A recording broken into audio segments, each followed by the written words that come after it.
While I was doing my research for this video, I ran across this bull's logo, and somebody said, when you turn this logo upside down, it looks like a robot sitting at a bench.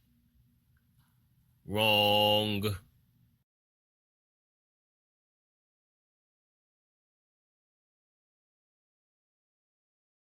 I want to show you an image of the devil real quick. So I'm going to point to the eyes first. There's the eye. There's the other eye. And there's the nose, and there's the mouth right there. Now, you see the big horns going up like that? And like that? Up there? Also look at the horns right here. There. And there. So if I cover up this, do you see the devil right there in white? All right. And also these are meant to be horns too. Now we're just going to do what the Bible says. Where if you want to see the truth, turn everything upside down. Peter was crucified upside down. He was the key to the kingdom of heaven. So let's flip it. And then we flipped it. There's the devil.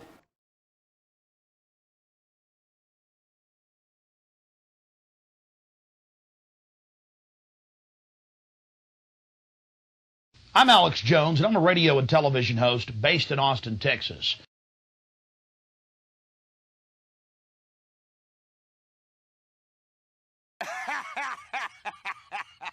And for many years, I've been exposing the criminal activities of the global elite, also known as the New World Order. You see, for over 120-plus years in Northern California, in Sonoma County, on a 2,700-acre secluded redwood grove, leaders from around the world, prime ministers, chancellors, presidents, governors, again, the heads of industry, banking, academia, the media, Hollywood, only a select few, a little over 2,000 people, travel there to engage in bizarre, ancient Canaanite, Luciferian, Babylon mystery religion ceremonies. And I successfully infiltrated. Bullshit. No pun intended. The Illuminati invited his ass because he works for the motherfuckers. Let's continue. Great owl of Bohemia, we thank thee for thy adjuration.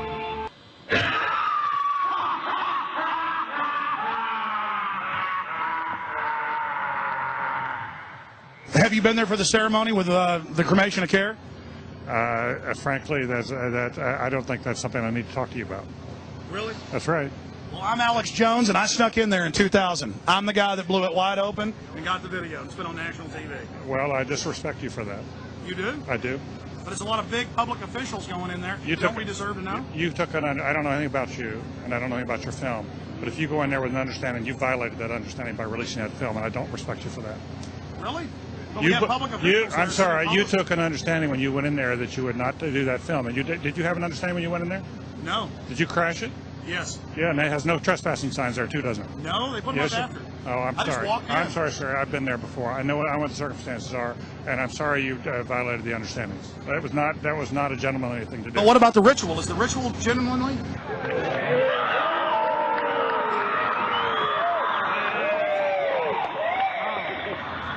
Sir, everything. I don't owe you this comment. I know. I appreciate it. This is what's called ambush journalism, and I disrespect you for that as well. So thank you ever and goodbye. been in the ritual?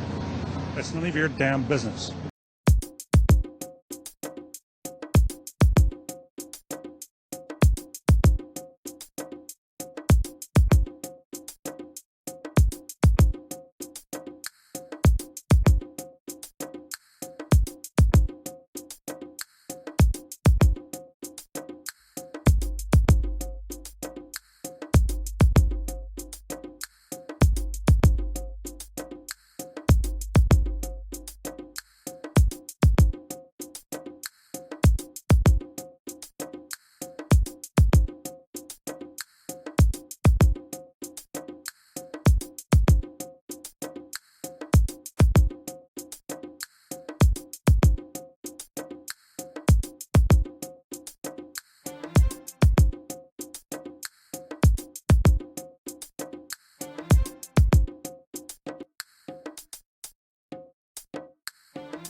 I just played a short clip from Jonathan Kleck talking about Lady Gaga.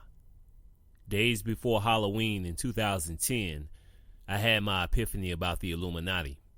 My daughter, who was 10 years old at the time, came to me and told me about Lady Gaga worshiping the devil.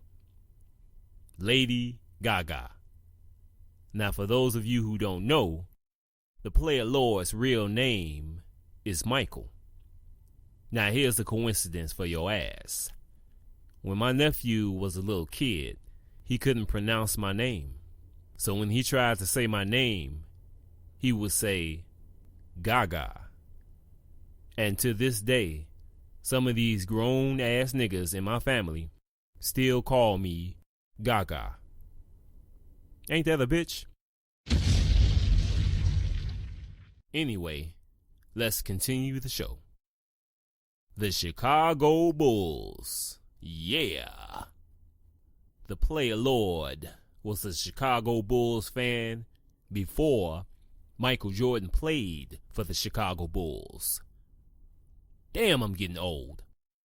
Before the Chicago Bulls started winning all these championships, they had to first get through these niggas, the bad boy Pistons. What a bunch of dirty motherfuckers. Probably over 30 years since this shit went down, and I still hate these motherfuckers. Dennis Rodman, who ended up playing for the Bulls when they won their last 3 championships, he was a part of this bad boys team. Eventually, Michael Jordan and the Chicago Bulls got the best of him, and the rest is history. These motherfuckers was like rock stars, and the internet basically didn't even exist back then. We got all our news about the Chicago Bulls from the radio, the news on TV, and of course, the newspaper. The cell phones we had back then, please. Some of you youngins probably don't even know nothing about this shit. These motherfucking cell phones was like motherfucking bricks. Everybody was obsessed with the Chicago Bulls, not just in the Chicago area, but over the entire motherfucking world.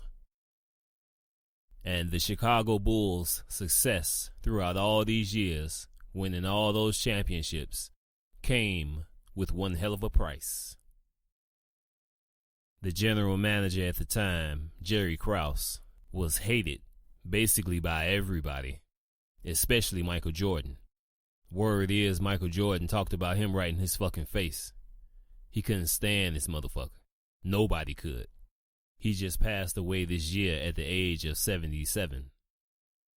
There was a lot of jealousy and hatred going on, and most of it was not behind the scenes. It was a drama that was playing out right before our faces.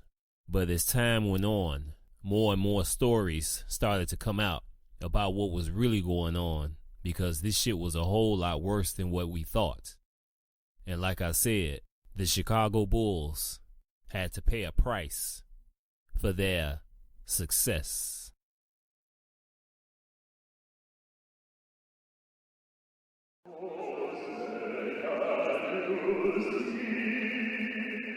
I don't know how to explain, but every time the national anthem comes, I pray to them. I pray to them. I pray to them.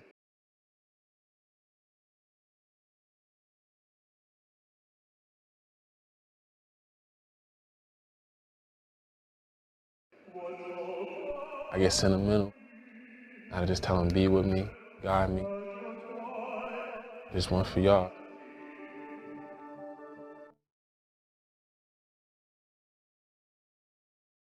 Why would anybody want to harm children? Breaking news, a 6-year-old boy murdered, his friend fighting for her life. Tonight, the search for a killer. Good evening, I'm Cindy Hsu. A split-second decision ends in tragedy. The 2 friends were in an elevator when a man attacked, stabbing both of them before running off. CBS 2's Jessica Schneider is live in East New York with the breaking news. Jessica? Well, Cindy, this has been a massive police scene since 6 o'clock tonight when those two kids were inexplicably stabbed inside this housing complex. You can see police on this scene. Commissioner Bill Bratton has been here throughout the night. And as we speak, officers are all around this complex trying to find the man who committed this terrifying crime. 7-year-old Michaela Capers is fighting for her life after being stabbed inside an elevator at the Boulevard houses here on Skank Avenue. She and 6-year-old Prince Joshua Avito were going inside to get a snack when police say a man in his 20s stabbed them. They weren't going upstairs to get ices. That's it. They weren't bothering anybody. Sophia Diaz knows both children. They were taken to Brookdale Hospital where 6-year-old Prince Joshua died from his injuries.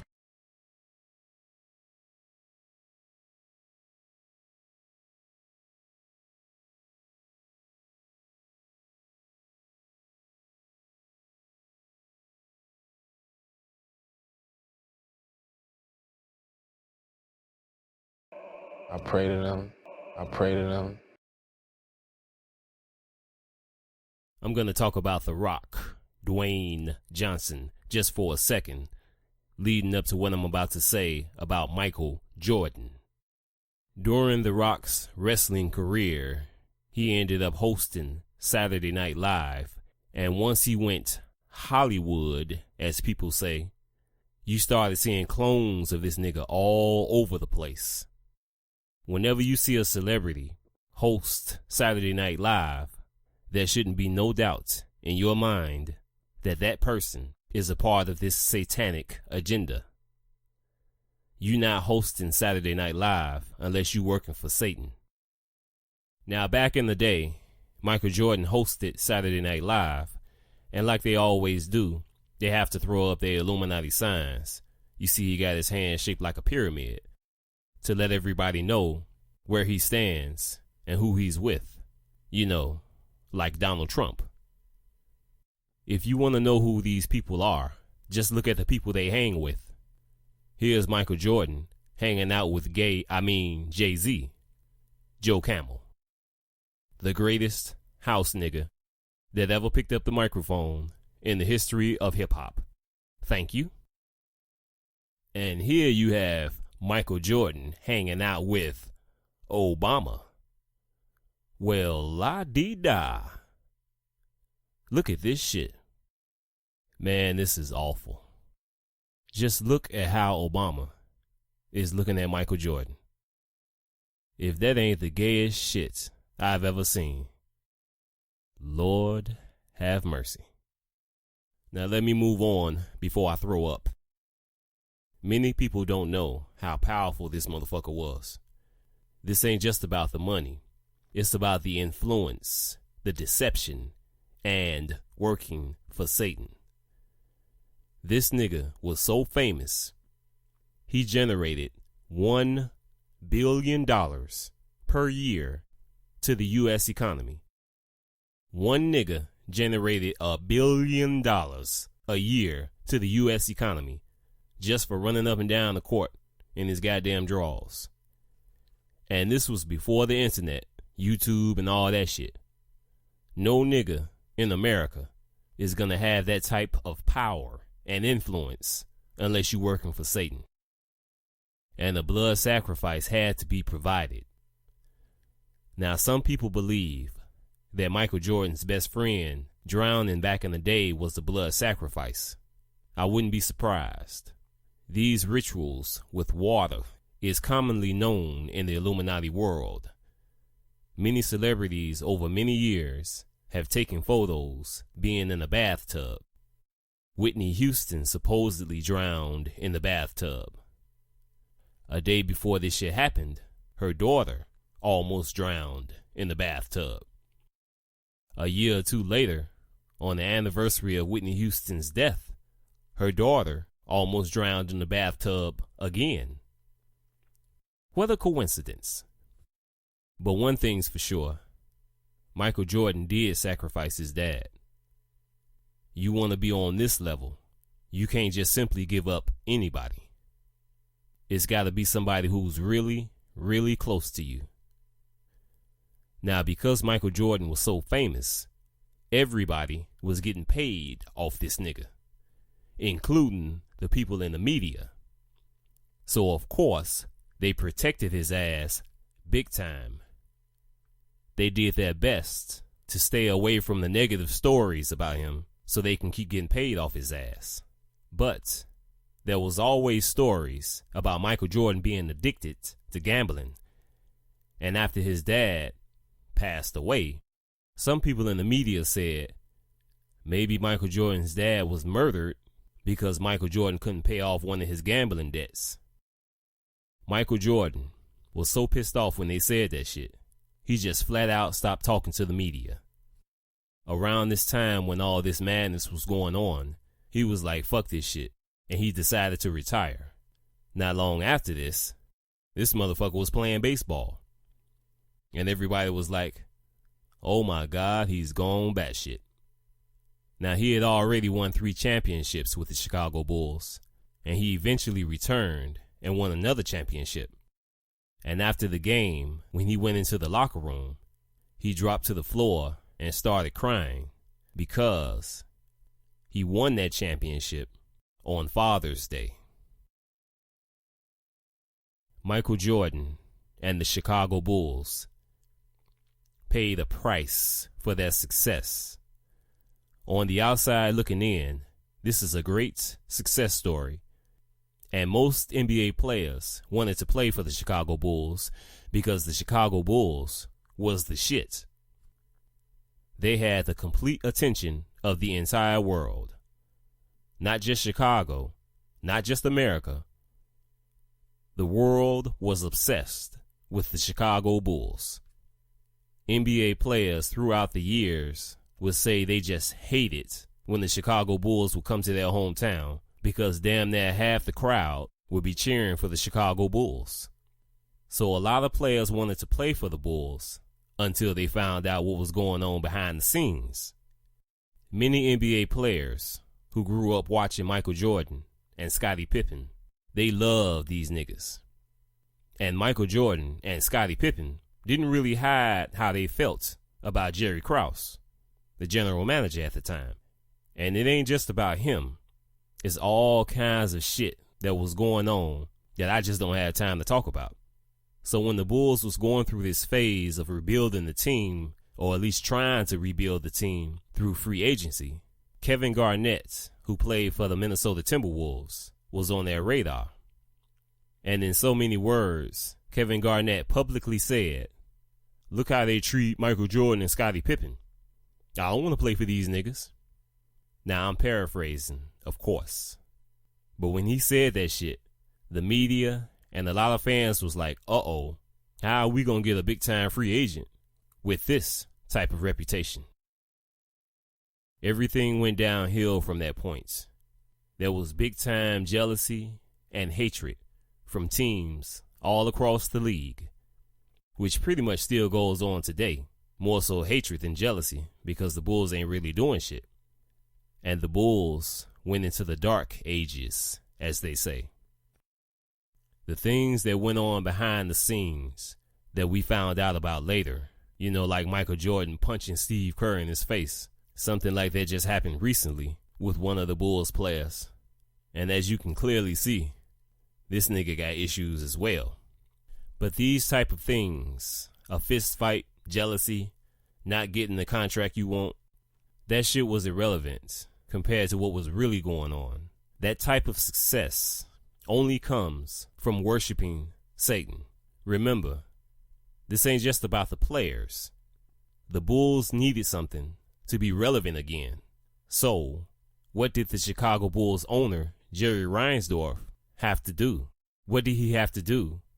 Who did he have to sacrifice for Satan in order to get that number 1 pick? Many Chicago Bulls fans talked about that shit being rigged. Hometown kid out of Chicago, and the Bulls just happened to get the number 1 pick? Please. And the Bulls organization continued to live up to their reputation. What did they do? They brought in this drill sergeant, psychotic, demon, Tom Thibodeau, and he destroyed Derrick Rose, even though Derrick Rose had already sold his soul. Now, back in the 1990s, Donald Trump opened up a casino here in the harbor, Gary, Indiana. I actually would rather be walking the streets of Baghdad than I would in Gary, Indiana after dark. So one day, me and a couple of my family members went to the casino. It was my first time ever going to a casino. And as we was walking in the casino, there was a bunch of people in front of us, and people started whispering to each other. My sister was in front of me, and somebody in front of her told her what was going on. And my sister looked at me like this. And she said, "Michael Jordan here." And I said, "Oh, shit, son. Michael Jordan here, Michael Jordan here." Everybody started running in the casino and shit so we can see this motherfucker. And as soon as I hit the corner, boom. Michael motherfucking Jordan. Holy shit. I'm standing 15 feet away from Michael motherfucking Jordan. The player lord and Michael Jordan. What they know about that? Now everybody was staring at this nigga, including me. But I wasn't looking at him like this. Now Michael Jordan is a big time celebrity. And he used to people staring at him. So his demeanor, he wasn't uncomfortable at all. Until he saw the player lord. His demeanor changed quickly. I could see it in his face. He was nervous as shit. Looked like he wanted to fucking run. And in the back of my mind, I'm like, what the fuck just happened? What's wrong with this nigga? He would glance at me and then look away real quick. I'm like, something is wrong with this shit. I'm like, what the fuck is this shit about? Now, like I said many times before, I know how niggas think. And if my sister is watching this video, this is what she's saying. Michael Jordan's probably looking at you like that because he thought you was going to rob him. Yuck, yuck, yuck. Shut up.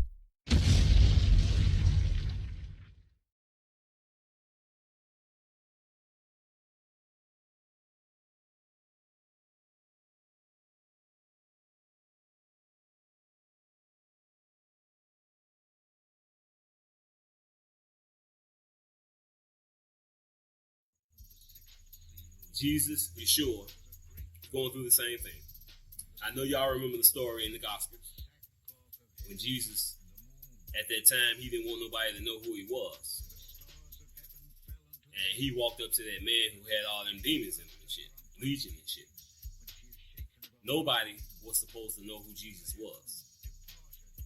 But that man who had all them demons in him, he knew who he was. Soon as Jesus walked up to him, Jesus didn't say a word. And that man looked right at him and said, "I know who you are, Son of God. Have you come to torment us before the time?" Now, how the fuck did he know who he was? That wasn't that man speaking to Jesus. That was them demons.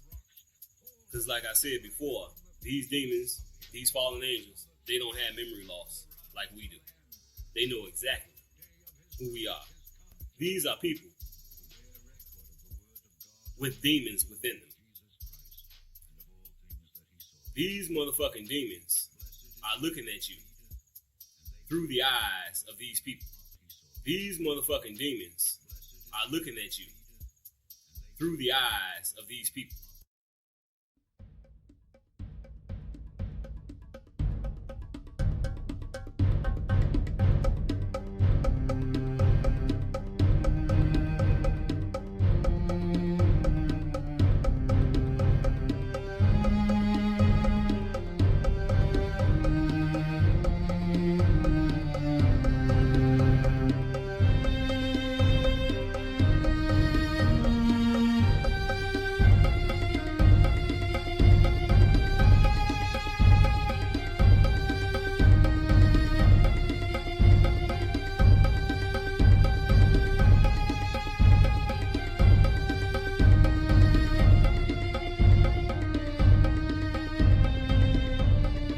saw Michael Jordan. I met Michael Jordan at this Michael Jordan party. It was at his party.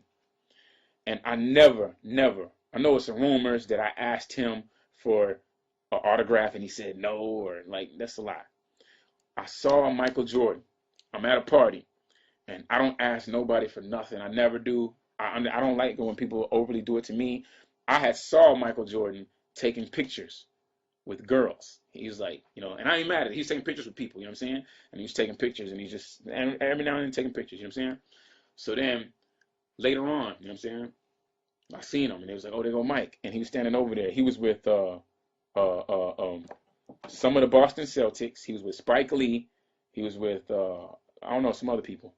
And I was just like, man, this is just that one moment where I'm gonna say, you know what I'm saying? I'm gonna go say, I'm gonna ask Mike for a picture. And then I said, I went over there and I said, hey fellas, you know, nobody was talking, they was just chilling, whatever, right? And I was just like, man, I don't mean to be rude, but Mike, I just want to know if I could get a picture. And then, now I understand, I kind of expected him to say no. So I wasn't mad if he said no, but the way he said it, he said, oh, hell nah, man, I ain't taking no pictures with no niggas. And he said it like that, and I was like, I kind of got stunned for a second, because I was like, wait a second, I don't think he heard. I turned back, and my boys were just looking at me like, damn, you know what I'm saying? So I kind of thought that he didn't hear what I said, and I was like, you know what I'm saying? So anyways, whatever, right? I'm telling Michael the story. I'm like, I just bid $7,000 for a Michael Jordan jersey, you know what I'm saying? Like, and then he goes, you know what? I'll tell you what. You pay $15,000 right now for a jersey from me, and I'll take a picture with you. And keep in mind, Michael Jordan's real tall. He's looking down on me, and I'm looking up at him like, man, I've never been so heated in my life, man. My heart just started racing like, I'm about to steal off on this fool. And I thought about all the times when I used to pause the little video game or the basketball game and draw the picture of this dude dunking. I thought about all the times when I seen John Starks come baseline and just dunk on them fools. I thought about the time when Allen Iverson crossed them over, and I was like, what? Jordan, how you let Allen Iverson cross you over? Like, big Michael Jordan fan. And it's just the way he did it. And then, who was it? Paul Pierce. So one of them was like, yo, hey, man, chill out. That's Chameleon there, man. He was like, I don't give up. And he cursed. He said, I don't give up, nigga. And I was like, and then you know what I did? I just sat there for a second. I just sat there and looked at him. And then I turned to Spike Lee and I said, you know what? I appreciate it, bro. That's all good. And I shook Spike Lee's hand. And they all had that look like, man, you know, that's just how Mike is. You know what I'm saying? I shook everybody's hand. And then I walked off. And then Ray Allen was over there. And Ray Allen was like, hey, man, he took a picture with me.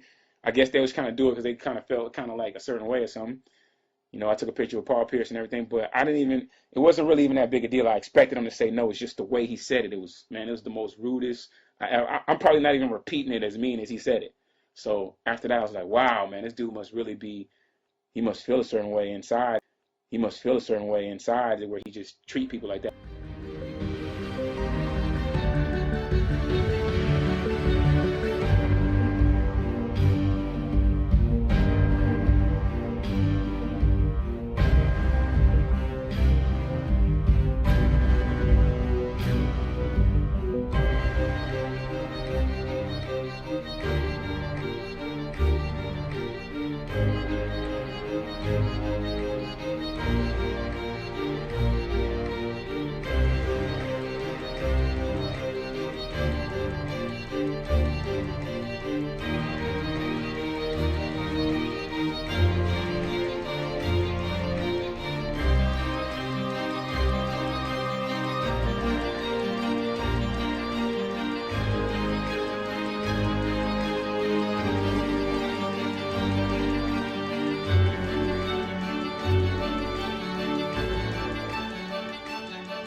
Like, share, subscribe, or don't.